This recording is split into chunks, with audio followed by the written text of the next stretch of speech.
Hello সবাইকে।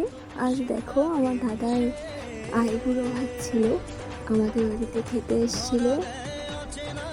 অনেক কিছু রান্না করেছিল, সবাই মিলে আশীর্বাদ করে নিল। এত কিছু আইটেমের মধ্যে আমি কিছু রান্না করেছিলাম, মা কিছু রান্না করেছিল। দাদা তো খুবই খুশি। তার উপরে কাল আবার কাকিমার জন্মদিন ছিল।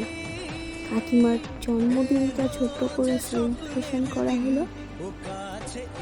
আমি রাইসটা করেছিলাম, পাঁপড়গুলো ভেজেছিলাম, চাটনি করেছিলাম,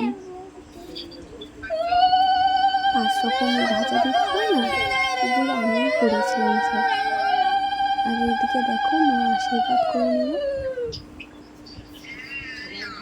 আশীর্বাদের গিফটটা আগে থেকেই পড়ে আছে, তার জন্য আর আশীর্বাদ করতে কোনো গিফটই দেয়নি। আর দেখো কি করে মাথাটা খাচ্ছে।